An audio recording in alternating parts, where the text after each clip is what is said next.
En le Bouddha, le Dharma et la sublime communauté, je trouve refuge jusqu'à l'éveil. Par ma pratique du don et des autres paramitas, puissais-je réaliser l'état de Bouddha pour le bien de tous les êtres. En le Bouddha, le Dharma et la sublime communauté, je trouve refuge jusqu'à l'éveil. Par ma pratique du don et des autres paramitas, puissais-je réaliser l'état de Bouddha pour le bien de tous les êtres. En le Bouddha, le Dharma et la sublime communauté, je trouve refuge jusqu'à l'éveil. Par ma pratique du don et des autres paramitas, puissais-je réaliser l'état de Bouddha pour le bien de tous les êtres. Bien, je crois que nous arrivons à la fin du texte des 37 pratiques de Bodhisattva. Il y en a 37 et nous en sommes à la 35. Donc on peut dire qu'on arrive à la fin du texte. Alors, je vous lis la 35e pratique des Bodhisattvas. La pratique de tous les Bodhisattvas est de détruire l'attachement et les autres afflictions mentales sur le champ, au moment même où elles émergent. Avec les armes des remèdes maintenus avec attention et vigilance, car une fois habitués aux kleshas, ils deviennent plus difficiles à écarter. Je vous donne l'autre traduction. Une fois habitués aux poisons mentaux, nous trouverons difficile de les contrecarrer à l'aide de leurs antidotes. Nous armer des remèdes que sont la pleine conscience et la vigilance et défaire le désir, etc., au moment même où ils s'élèvent, est la pratique d'un bodhisattva. Bon, ça, on voit ça dans toutes les instructions, notamment pour chiner. Il faut bien comprendre que nous avons tous les kleshas. Il y a certains kleshas qui sont plus puissants, plus dominants que d'autres. Et il faut s'attaquer en fait à ces kleshas les plus puissants et appliquer le renoncement. Mais dès qu'il s'élève dans l'esprit, eh bien, on applique ce renoncement en appliquant les antidotes à ces kleshas tout de suite. Et il ne faut pas se dire, bon, ok, je verrai ça plus tard. Pourquoi ? Parce qu'à chaque fois on laisse faire les kleshas, on entretient ces kleshas, on les développe et ils deviennent de plus en plus puissants. S'ils sont puissants dans notre esprit, cela veut dire que nous les avons développés dans des vies passées et qu'aujourd'hui, c'est ce qu'on appelle des tendances. Et vous savez qu'il y a 4 voiles qui nous empêchent de réaliser l'éveil. Il y a le voile de la dualité, le voile des kleshas, le voile du karma et le voile des tendances. Et il est dit que le voile des tendances est le voile qui est le plus long à purifier. Le voile des kleshas, c'est vraiment chiner qui va permettre à ces kleshas de diminuer, voire de disparaître.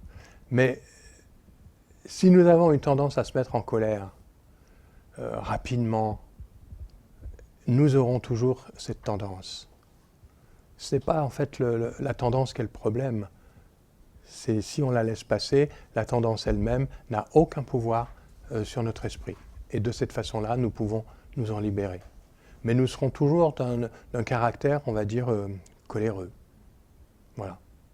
Mais nous en serons libres. Il n'y aura aucun pouvoir de la colère sur notre esprit. Que dit Rinpoché sur cette strophe ?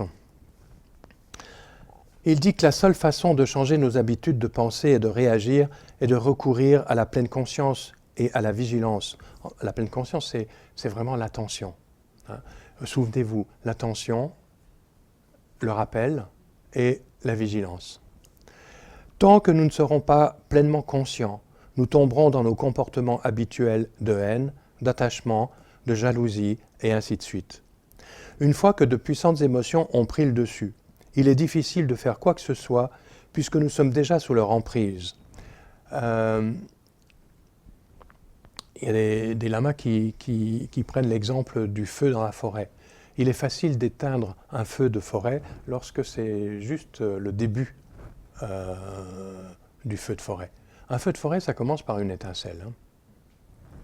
Et là, il est facile de l'éteindre. Si on laisse les kleshas se développer, ce feu de forêt se développer. Et là, il faut sortir vraiment d'autres antidotes, d'autres moyens pour éteindre le feu, et donc d'autres antidotes pour éteindre les cléchas. Donc, ne pas attendre qu'ils se développent. Dès qu'ils apparaissent, on agit dessus. Le seul moyen de traiter avec elles les puissantes émotions négatives est de les reconnaître au moment où elles s'élèvent. Quand quelque chose se produit dans une situation ou un échange, nous devrions essayer d'être pleinement conscients de nos réactions. Une fois que la conscience est présente et que nous comprenons ce qui arrive, nous devrions pratiquer les techniques et les enseignements que nous avons reçus. Là, on voit bien que l'attention est extrêmement importante.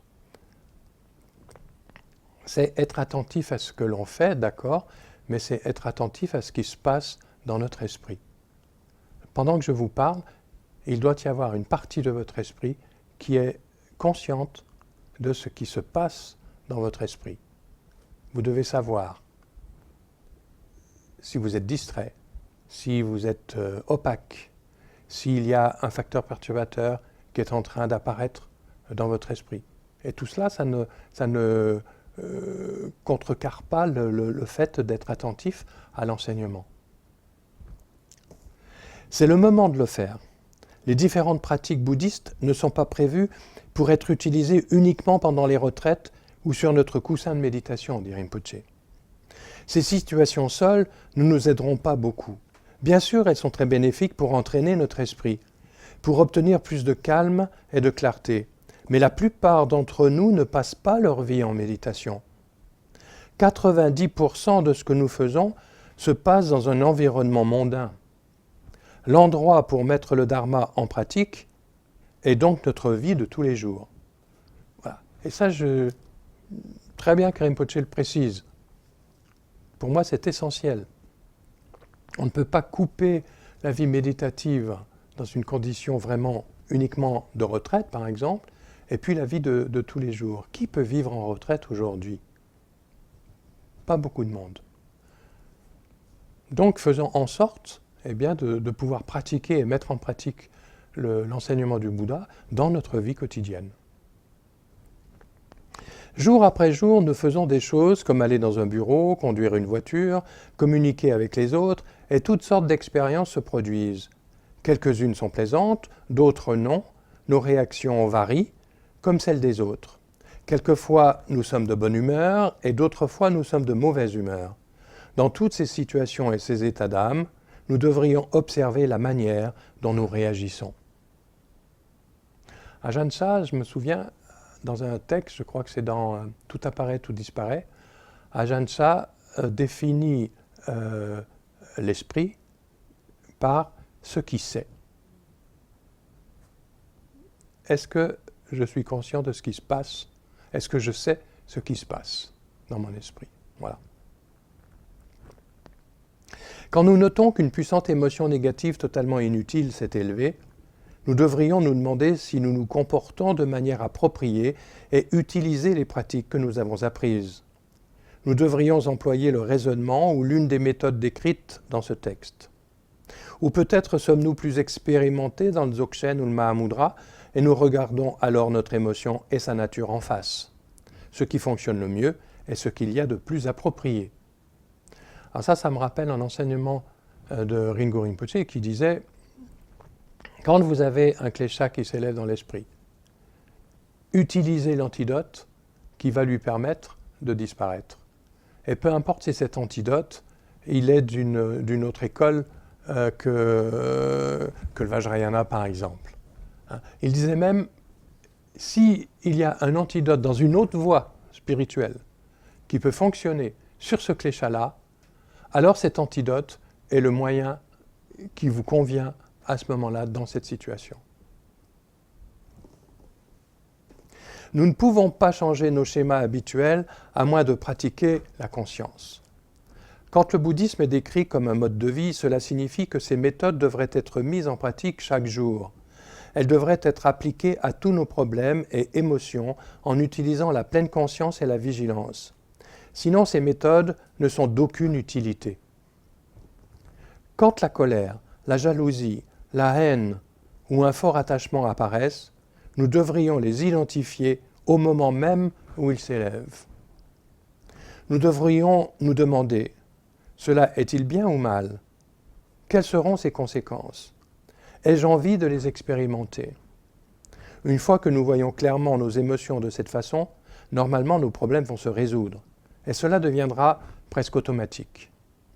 Quand il dit qu'on doit se poser la question « ai-je envie de les expérimenter ?» Shantideva, dans le Bodhisattva Charyavatara, n'arrête pas de nous dire « voyez les conséquences de vos actes ». C'est-à-dire, en fait, êtes-vous conscient, êtes-vous bien conscient de la loi de causalité? On admet la loi de causalité, mais est-ce qu'on est vraiment conscient des actes, des conséquences aux actes que nous accomplissons? Est-ce que nous avons vraiment envie de vivre les conséquences en termes de souffrance des actes négatifs que nous accomplissons? En étant conscients de nos pulsions négatives, nous verrons presque inconsciemment nos pulsions positives et nous diminuerons notre négativité. En pratiquant l'attention ou la pleine conscience et la vigilance, nous pouvons progressivement changer notre attitude et nos tendances. J'aime bien dire que dans le Dharma, il n'y a pas de miracle. Que notre esprit ne va pas se transformer un jour par miracle parce qu'un grand maître posera sa main sur notre tête pour nous bénir. Ça peut nous aider, ça peut nous redonner de la force, de l'énergie pour pratiquer. Mais le Dharma, c'est quelque chose qui doit être inscrit dans notre être à chaque instant. C'est quelque chose qui se pratique à chaque instant. C'est une façon de vivre. On ne peut pas vivre sans le Dharma quand on est dans le Dharma. On ne peut pas vivre avec le Dharma de telle heure à telle heure parce que je suis dans une pratique ou parce qu'il y a un rituel qui se passe. Alors là, oui, je vais appliquer. Mais dans les intercessions, je dois continuer d'appliquer quoi que je fasse, quelle que soit la situation dans laquelle je me trouve. Et à ce moment-là, il n'y a plus de différence entre session de pratique et post-session. Tout devient pratique. Qu'est-ce que ça fait naître en vous comme réflexion?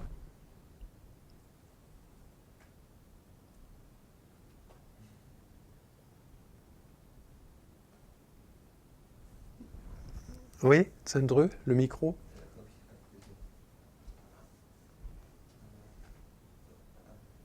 Je voulais te demander, là il parle de sortir, d'appliquer l'antidote quand ça arrive. Ouais. Mais des fois, c'est pas forcément clair. J'aimerais bien avoir clarifié parce qu'il y a plusieurs façons de travailler sur les émotions. Quel antidote on peut utiliser comme ça, comme une trousse de secours. D'accord. Dans la trousse de secours, voilà ce qu'il faut avoir. C'est d'abord, je dirais, la réflexion sur les conséquences de ce klesha. Ce klesha, s'il se développe dans mon esprit et s'il domine mon esprit, il va entraîner des actes négatifs. Quels vont être les résultats de ces actes négatifs? Donc ça, on comprend ça, on réfléchit là-dessus en étudiant encore et encore la loi de causalité. Est-ce qu'on a encore envie de souffrir? Si l'on ne veut pas souffrir, alors il ne faut pas produire les causes de la souffrance, c'est-à-dire les actes négatifs accomplis sous l'emprise des kleshas. Donc ça peut être un premier point. C'est très développé ça dans le Theravada par exemple. On va vraiment craindre les effets karmiques de tel acte. Bon. Le deuxième antidote, je dirais, c'est que nous avons les vœux de Bodhisattva et nous avons cette motivation de ne pas blesser les autres et surtout, nous avons l'engagement de les libérer de la souffrance. Et nous voyons bien que si, par ces effets karmiques, nous reprenons une naissance dans laquelle nous n'avons pas la possibilité d'aider les êtres, eh bien, nous ne répondons pas à cette bodhicitta. Donc il faut se dire, mais pour aider les êtres, je ne peux pas les aider par des cléchas, par des facteurs perturbateurs. Donc je dois me libérer de ces cléchas.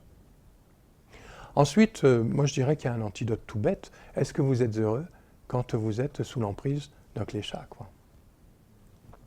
Mais ça dépend, Hmm? non, ça dépend lequel, parce qu'il y en a où on est très habitué. Et la colère, voilà. La colère, c'est évident, nous ne sommes pas heureux quand la colère est dans notre esprit. L'opacité mentale, quand la paresse est là, est-ce qu'on est heureux? Comment dire, ouais. C'est les moins voyants. C'est moins évident, ça c'est sûr. Oui, c'est sûr. Mais à ce moment-là, il faut vraiment méditer l'impermanence, la précieuse existence humaine. Je redis, mais ces quatre idées fondamentales sont vraiment des réflexions fondamentales pour notre pratique. Si nous comprenons l'opportunité que l'on a par le fait d'avoir cette précieuse existence humaine et de pouvoir pratiquer le dharma, mais est-ce qu'on voudra paresser et passer le temps sans pratiquer le dharma? C'est quelque chose qu'il nous faut développer encore et encore, ça deviendra évident. Ça nous deviendra évident. Est-ce que quand on est dans l'avidité, sous l'emprise de l'avidité, est-ce que nous sommes heureux? Pas vraiment. Il y a un manque, notre esprit est en manque, il n'est pas satisfait, il n'est pas serein, il n'est pas paisible, il n'est pas vaste, spacieux et détendu. Il est plutôt crispé à courir pour combler ce manque. C'est une fausse perception du désir lorsqu'on lui attribue des qualités. Un désir, tant qu'il reste désir, c'est un désir inassouvi. Notre esprit n'est pas heureux, il est crispé. Il est insatisfait, il est dans la frustration, il est dans... Donc c'est pas... Si on analyse bien, notre esprit n'est pas heureux quand il est dans l'avidité, quand il est dans le désir. Donc il n'est pas vraiment paisible et serein quand il est dans l'opacité, dans la paresse. Quand on pratique la générosité, notre esprit est plutôt heureux et détendu. Bien sûr qu'il n'est pas paisible et heureux quand il est sous l'emprise de la colère. La jalousie, quand on est vraiment sous l'emprise de la jalousie, est-ce qu'on peut se dire « Oh, qu'est-ce que je suis heureux » quoi. Non, c'est pas possible. On fait l'expérience du tourment de l'esprit à cause de cette jalousie.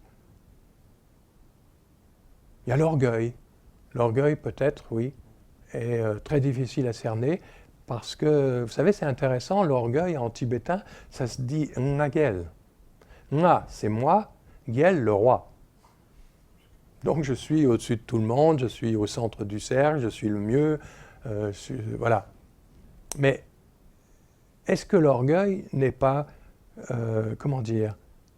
cause de rupture de relation avec les autres quand on se sent vraiment le mieux tout seul, etc., comment nous considèrent les autres? Je ne crois pas que ce soit si confortable que ça, que d'être orgueilleux, quoi. Il faut vraiment analyser comment notre esprit est sous l'emprise de ces cléchas et voir que, quel que soit le clécha, notre esprit, de façon plus subtile que pour d'autres, mais en général, notre esprit n'est pas heureux. Qu'est-ce qu'on recherche? On recherche la libération de dukkha. Cette non-satisfaction, c'est dukkha. Alors il faut travailler là-dessus de façon à ce que ça nous devienne plus évident, quoi.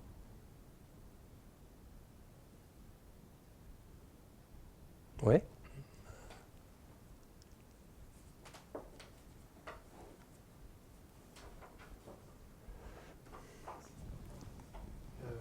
Si par manque d'attention, de rappel et de vigilance, par la pensée, la parole ou l'action, c'est déjà trop tard, parce qu'on a manqué.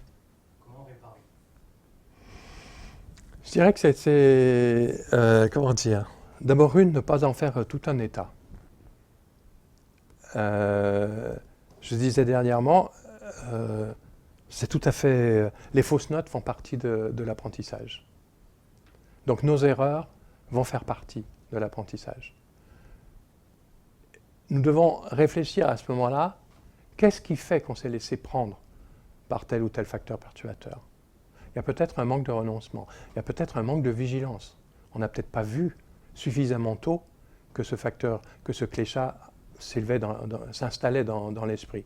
Il y a des cléchats qui sont longs à se développer. Il y en a d'autres, ça se développe à cette vitesse-là, parce que c'est très puissant. Ça, c'est les tendances. Mais voilà, il faut analyser ce qui s'est passé et où est-ce que j'ai manqué peut-être de vigilance ou de renoncement. Et puis, j'ai laissé le cléchat s'élever jusqu'à en être totalement submergé. Cette analyse de ce qui s'est passé, c'est une pratique. C'est une pratique du dharma. C'est comment établir une attention plus fine, je dirais plus performante. Donc ça fait partie, c'est en cela que les erreurs font partie de la pratique. Et il ne faut pas se leurrer, on va se faire avoir encore, quoi. Donc il ne faut pas en faire tout un cinéma, quoi. Quand on se fait avoir par un cléchat, ok, on réfléchit, mais on reprend la détermination, on retrouve la détermination de travailler sur ce point-là. Là, il y a une faiblesse, peut-être que là, il faut que je travaille davantage, avec davantage d'attention, davantage de renoncement, parce que je vais me retrouver dans une situation semblable un jour ou l'autre. Et là, je suis fragile, je suis vulnérable. Il faut connaître sa fragilité, sa vulnérabilité pour pouvoir travailler là-dessus. Sinon, on va mettre ça de côté et puis reprendre l'image du parfait pratiquant. Bon, ok, ça marche, je suis maintenant très attentif. Ça ne marchera pas, ça ne marchera pas. On a tous essayé ça. Ça ne marche pas. Il faut une vigilance humble. Il faut un petit peu, je dirais, se faire du bien, quoi. Prendre soin de soi, quoi. Il y a une faiblesse ici, ok, on va travailler avec cette faiblesse. Dans 15 jours, dans un mois, je verrai que j'ai davantage de force pour être à même d'affronter cette faiblesse. C'est très progressif. Et puis il y a des jours, ça sera facile, et d'autres jours où ce sera beaucoup plus difficile, parce qu'on en aura marre de faire des efforts, parce que le contexte fera que j'aurai moins d'attention, voilà, pour X raisons, parce qu'émotionnellement, je serai peut-être un peu secoué, etc. C'est pas grave, ce n'est absolument pas grave. C'est continuer d'avoir confiance dans la voie et dans le fait de mettre en pratique cette voie progressivement, tranquillement, mais encore avec la persévérance, avec l'attention. Tous les paramita vont pouvoir entrer en jeu dans notre façon de pratiquer sur notre esprit. Mais je crois vraiment que notre transformation de l'esprit, c'est quelque chose, c'est des pas de fourmi, quoi. C'est un travail comme ça, sur les petites choses. Je ne crois pas au miracle. C'est dans notre vie quotidienne, comment est-ce que je réagis et comment je peux remédier à cette réaction-là. Parce que j'ai un rappel, parce que j'ai un objectif. C'est l'objectif du bodhisattva. Ça, je le garde comme précieusement face à moi, quoi. Et je me dirige vers ça. Mais je dois avoir de la patience, considérer votre esprit comme un enfant, un jeune enfant, indiscipliné. Eh bien, il va falloir travailler là-dessus et l'amener à vous permettre, je dirais, de vivre cet objectif pleinement au bout du chemin. Mais il y a un chemin à faire.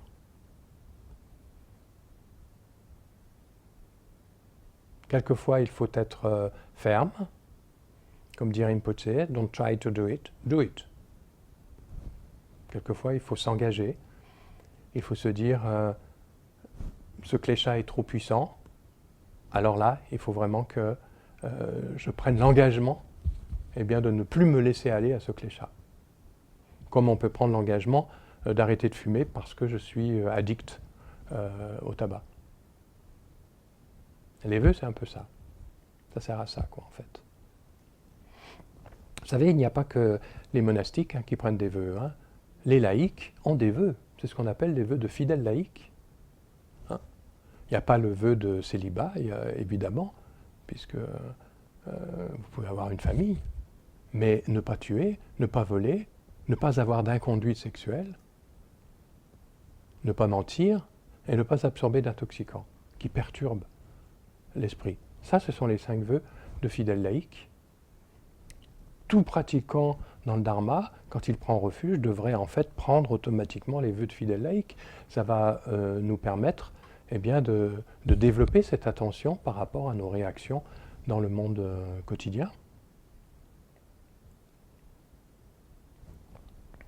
C'est bon ?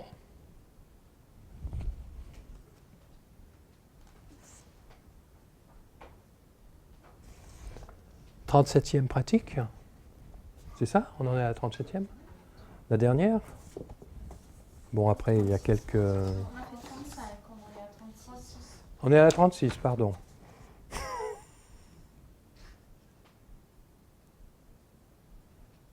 Oui. Alors, en résumé, quelle que soit notre activité, en examinant continuellement l'état de notre esprit, avec une attention et une vigilance constante, faire le bien d'autrui est la pratique de tous les bodhisattvas. Alors ici, la traduction, c'est la suivante. En bref, où que nous soyons, quoi que nous fassions, nous devons connaître l'état de notre esprit.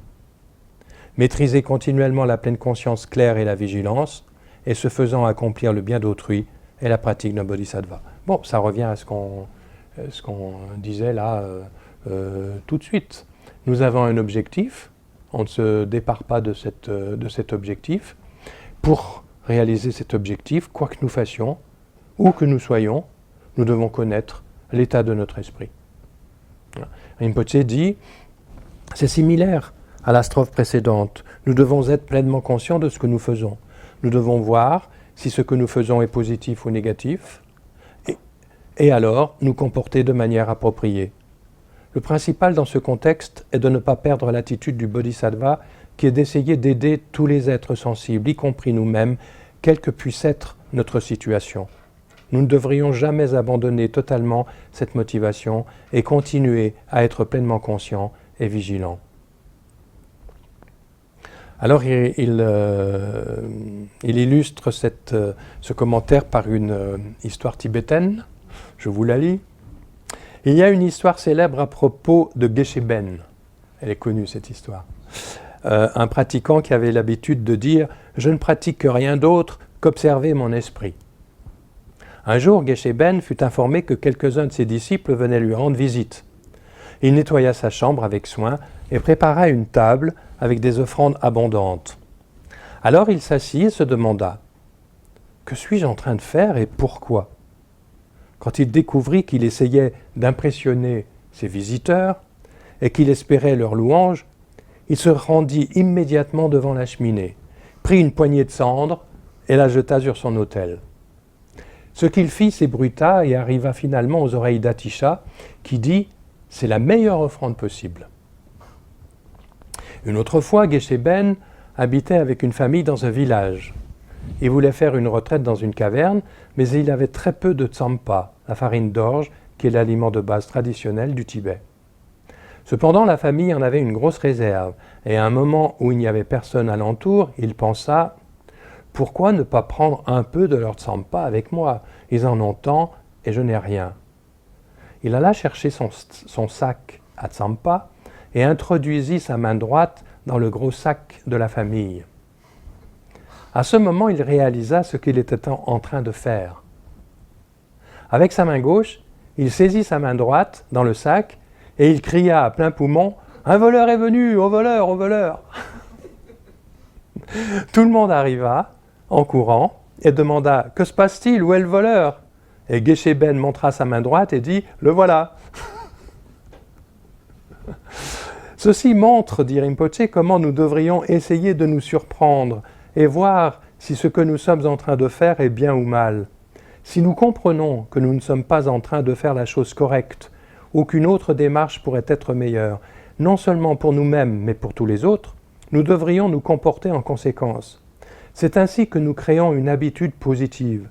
C'est une pratique clé qui est à faire non pour une courte période de temps, mais tout au long de notre vie. La pratique, alors j'aime bien ce que dit Rinpoche, la pratique ne consiste pas simplement à visualiser Tara et Chenrezig, ou à faire zazen ou autre chose. Nous sommes nous-mêmes notre pratique. Aussi, savoir quel type de pratique formelle nous effectuons est-il quelque peu hors de propos. Elles sont toutes destinées à nous aider à devenir meilleurs, à rendre nos esprits plus calmes et plus clairs, et à obtenir une meilleure réalisation de la vérité. En comprenant que nous sommes notre pratique, nous devons nous observer clairement, évaluer ce que nous faisons et comment nous le faisons. Et j'aime bien ce que dit Rinpoche. Il y a trop de personnes encore aujourd'hui qui pratiquent des yidam, tels que Tara ou Chenrezig, en imaginant que par la pratique, ce yidam va les aider à travailler sur leur, à faire disparaître leur klesha dans l'esprit. Il y a des personnes qui viennent en disant « Oui, je suis comme ci, je suis comme ça. Quel est le mantra que je peux réciter ?» Il n'y a pas de mantra. Il n'y a pas de mantra à réciter, quoi. C'est observe ton esprit, tu connais les antidotes, applique. C'est ça la pratique, quoi. Si la pratique de Tara te permet de travailler sur tes kleshas, alors elle est tout à fait appropriée. Si celle de Chenrezig te permet de travailler sur les kleshas, alors elle est appropriée. Mais c'est quoi l'objectif ? C'est d'observer notre esprit, d'appliquer les antidotes quand les kleshas s'élèvent. Après, ce ne sont que des moyens. Les visualisations ne sont que des outils. Il n'y a pas de... Vous pouvez vous confier à Chenrezig. Est-ce que vous pensez que Chenrezig va venir et puis oh, ton petit klesha, je le dissous, etc. Enfin, ça ne marche pas comme ça, quoi. On est dans la superstition si on pratique le dharma de cette façon-là. Vous savez, ça me rappelle toujours les tambours d'église. Quand on entre dans une église, il y a un tambour. Ce qu'on appelle le tambour, c'est l'entrée qui est fermée. Et vous avez souvent un pupitre avec un cahier de doléances, quoi. C'est ce que j'appelle cahier « faites que ». Faites que mon mari trouve du boulot. Faites que mon enfant guérisse. Faites que si, faites que ça, etc. Il a du boulot là-haut, hein, pour répondre à ces faites que. Ça ne marche pas comme ça. On ne peut pas pratiquer le dharma en s'en remettant à une divinité, quoi. C'est l'observation de notre esprit qui est essentielle, et l'application des kleshas. Et nous recevons suffisamment d'instructions sur les antidotes, sur comment travailler sur notre esprit. Nous avons tous les outils pour travailler sur notre esprit. À nous d'appliquer ces outils, à nous de les utiliser, avec intelligence, avec discernement, avec réflexion, mais avec détermination.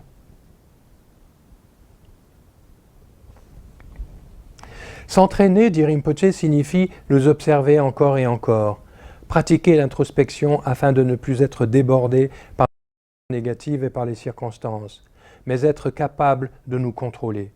Sans la discipline, nous perdons notre estime de soi. La confiance s'élève quand nous savons comment nous contrôler et faire ce que nous savons être juste. Tant que nous sommes sous le pouvoir de petits caprices, nous nous sentons impuissants et coupables. Pourquoi certaines personnes se haïssent-elles parfois ? C'est parce qu'elles ne se maîtrisent pas et pensent « je n'aime pas la manière dont j'agis, mais je n'y peux rien ». Nous devrions donc prendre le contrôle. Une fois que nous savons ce qui est bien et mal, nous devrions agir en conséquence. Bien sûr, ce n'est pas toujours facile, et nous ne devrions pas nous maîtriser de manière trop tendue, sinon après un moment tout s'écroule. Nous devrions nous efforcer de changer petit à petit, en voyant ce que nous faisons et où nous allons, de manière détendue et avec l'esprit ouvert. Nous devrions développer la discipline et en même temps nous accorder de l'espace. Voilà, ça c'est très important. C'est très important parce qu'en général, quand on commence à travailler sur soi comme dit Rinpoche, avec discipline, laf, on est là comme ça, quoi. Et on devient rigide. Il ne faut pas cette rigidité, il faut de la rigueur, c'est-à-dire la régularité. Mais il ne faut pas de rigidité. Il faut donner de l'espace à notre esprit.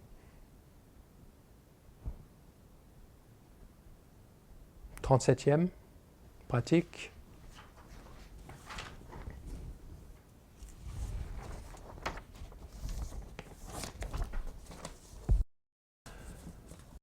De tous les bodhisattvas est de dédier à l'éveil toute la vertu obtenue par ses efforts, avec une sagesse entièrement purifiée des 3 sphères conceptuelles, afin de dissiper la souffrance des êtres en nombre infini.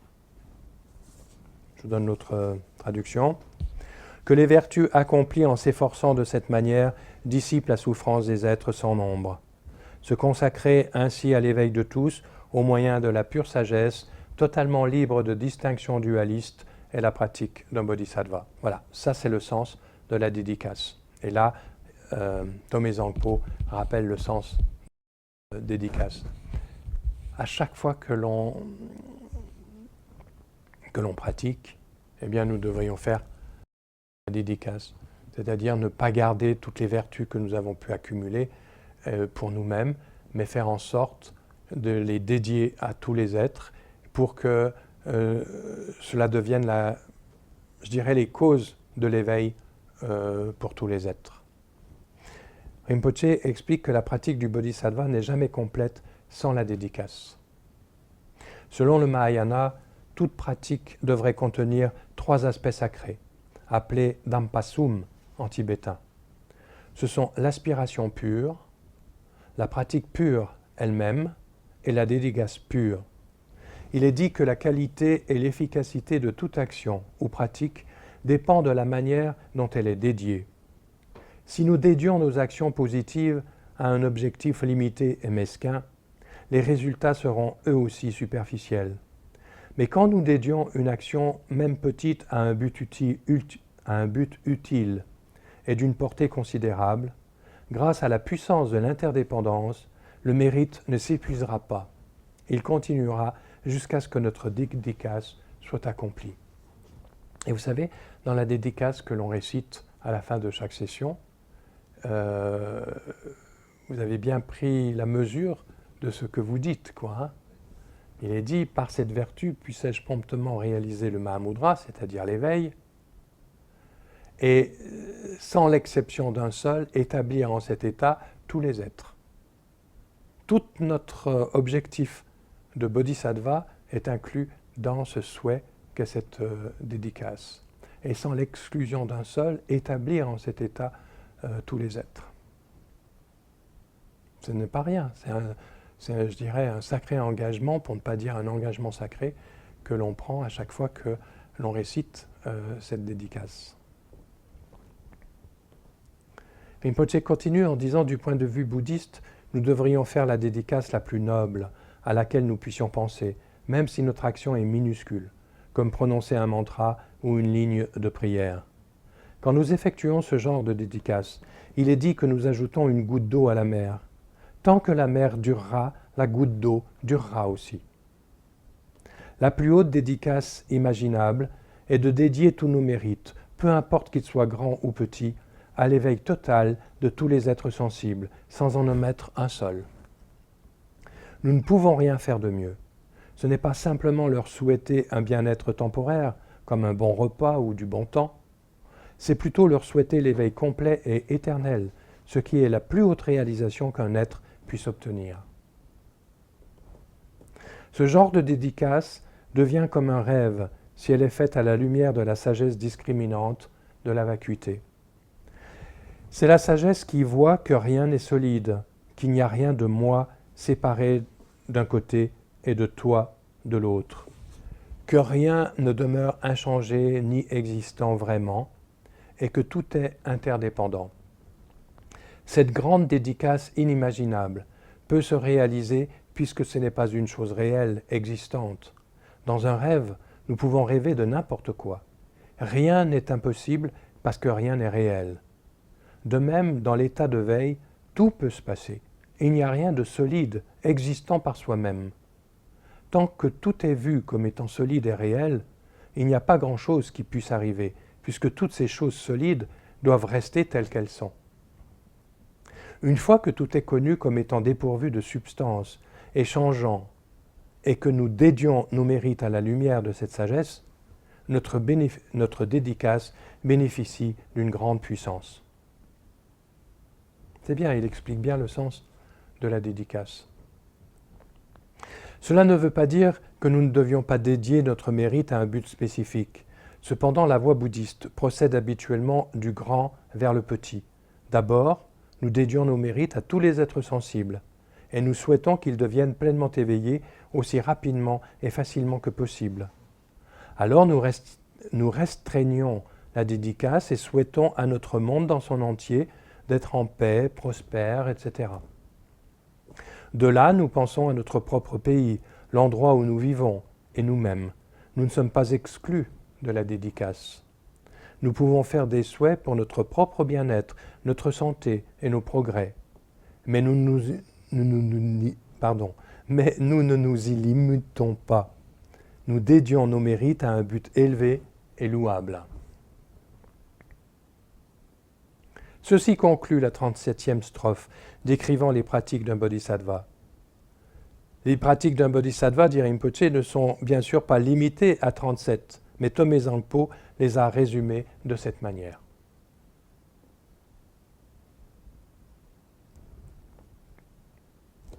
Qu'y a-t-il à dire là-dessus ?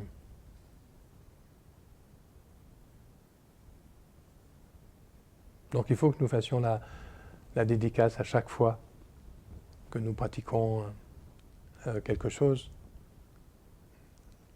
mais en s'efforçant de donner tout le sens à cette dédicace. Il ne faut pas réciter ça comme parce qu'on sait ça par cœur, quoi. Hein. C'est important. Alors après ça, eh bien, Tomé Zangpo, il y a 3 petites strophes. Ensuite, il y a le colophon, et puis il y a la façon de terminer un texte traditionnel. Quand il dit « m'appuyant sur le sens tel qu'il est exposé dans les sutras, les tantras et leurs textes explicatifs, et en accord avec les mots des saints, j'ai composé ces 37 pratiques du Bodhisattva pour le bien de tous ceux qui souhaitent s'entraîner sur la voie du Bodhisattva. » Donc là, c'est le colophon. Tomé Zangpo, en fait, explique la motivation par laquelle il a composé ce texte. Mais il explique bien, il rappelle bien que pour ce texte-là, il s'est appuyé sur le sens qui est exposé dans les sutras et dans les tantras, et dans les shastras, c'est-à-dire dans les textes explicatifs. Et que donc il n'a rien inventé par lui-même, mais que tout ce qui compose ce texte, c'est un commentaire de ce que les êtres saints du passé et de ce que le Bouddha a dit dans le passé, voilà, ce que ces êtres-là ont dit.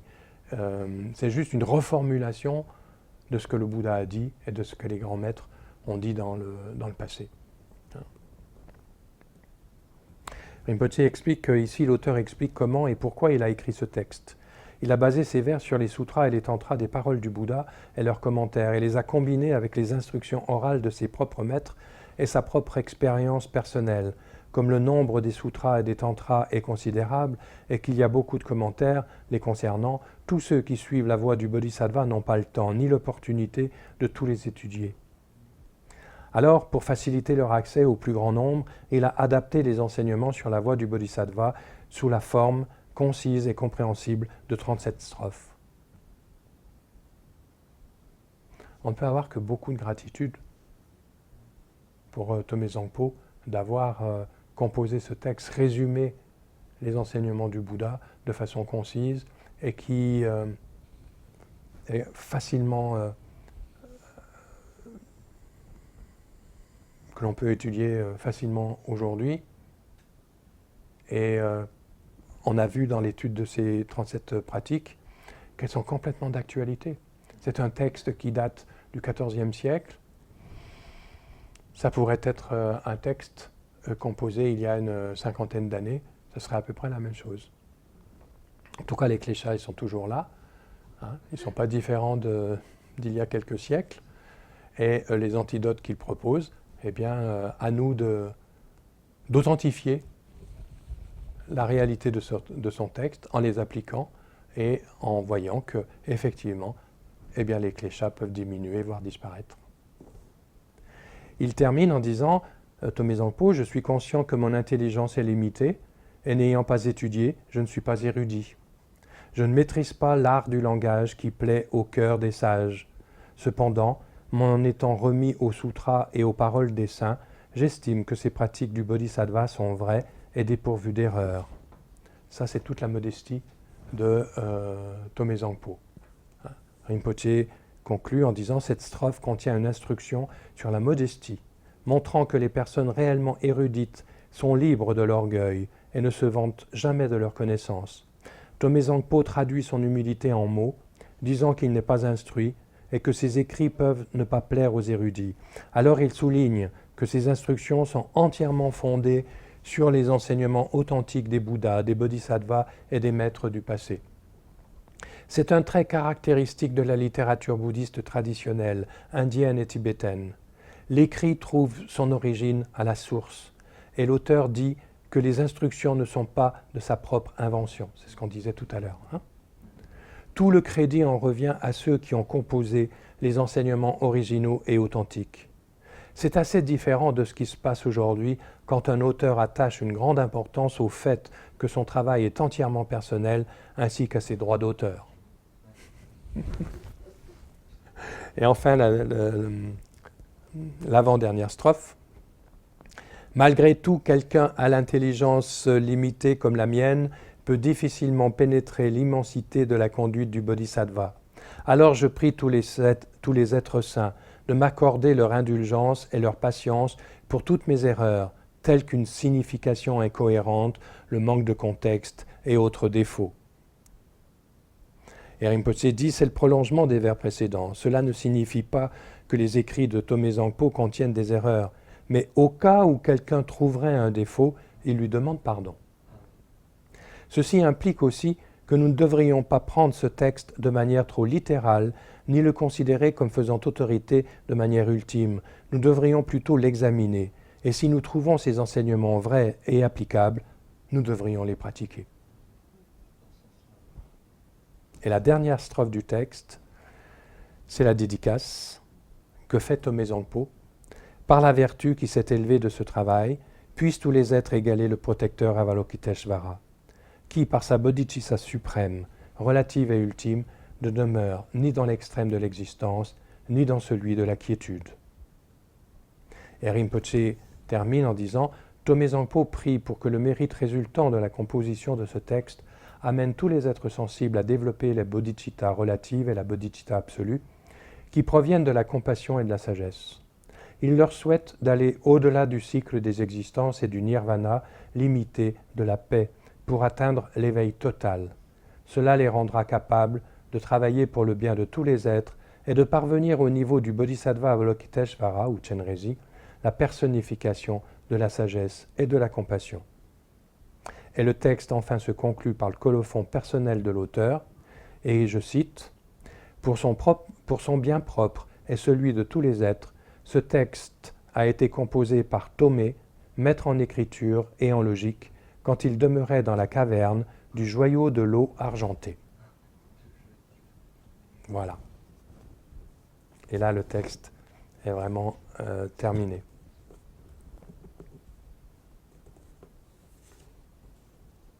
Bon, pour ma part, moi, je suis très heureux d'avoir, pas commenté, mais d'avoir lu le commentaire de Rinpoché par rapport à ces 37 pratiques. Ça m'a permis de lire, pour ma propre compréhension. J'espère que pour vous, ça a été utile aussi dans ce sens-là, et que vous pourrez revenir par les enregistrements, revenir sur la réflexion par rapport à chaque strophe, mais surtout que ça vous serve de support de pratique dans votre vie quotidienne et pour avancer sur ce chemin de la bodhicitta. Des questions? Des remarques? Tout va bien? Alors on va faire la dédicace de ces plusieurs heures d'enseignement. Et comme on le disait, pensons que cette dédicace serve de support pour l'éveil de tous les êtres. Et nous le faisons avec sincérité et profondeur. Par cette vertu, puissais-je promptement réaliser le Mahamudra et sans l'exclusion d'un seul, établir en cet état tous les êtres.